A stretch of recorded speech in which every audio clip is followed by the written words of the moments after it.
ملک پاکستان میں ہمارا جو ادارہ ہے سی سی ڈی، آج تک کی سب سے بڑی کارروائی جو ہے وہ سننے میں آئی ہے کہ تیفی بٹ جو ہے، جو کہ 1 سال سے بھی زیادہ عرصہ ہو چکا تھا، ملک پاکستان سے فرار ہو چکا تھا، آج سی سی ڈی نے اپنا کام جو ہے وہ کر دی ہے اور تمام جتنے بھی بڑے بڑے بدماش ہیں، بڑے بڑے گنڈے ہیں، آج ان کو ایک بہت بڑا سبق دے دیا ہے کہ جب ادارے متحرک ہوتے ہیں، ادارے کام کرتے ہیں، تو کسی کی کوئی بدماشی نہیں چلتی۔ اور یہ تیفی بٹ جو ہے، جس نے بلاج قتل کیس میں اپنا کردار ادا کیا، اس کو انٹرپول کے ذریعے پاکستان لایا گیا اور آج کراچی سے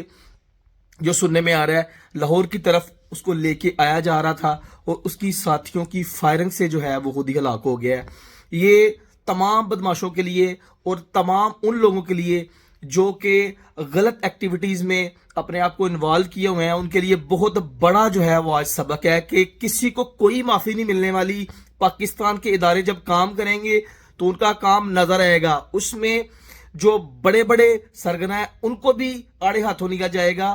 اور آج سے پہلے ہم نے ہمیشہ یہی بات کی ہے جی، سی سی ڈی جو چھوٹے موٹے گینگسٹرز ہیں ان پہ تو ایکشن لیتی ہے، لیکن بڑے جو ہیں وہ گینگسٹر ان پہ ایکشن نہیں لیتی۔ تو آج سی سی ڈی کو ہم سلام پیش کرتے ہیں جی،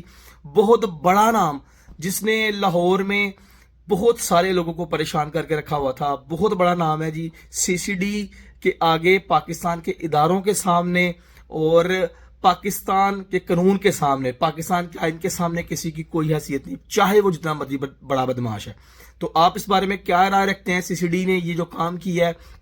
اس پہ ان کے اپریشیٹ کتنا کرنا چاہیے؟ اور یہ جتنے بڑے بڑے بدماش ہیں ان کے لیے آج یہ بہت بڑا سبق ہے کہ اب بھی باز آ جائیں، ورنہ ان کے لیے بہت برا ہونے والا ہے۔ اپنا خیال رکھیں اور کمنٹ باکس میں ضرور بتائیے گا کہ یہ جو ہے آج کارروائی کی گئی ہے یہ کتنی بڑی کارروائی ہے اور اس بارے میں آپ کیا سوچتے ہیں۔ اللہ حافظ۔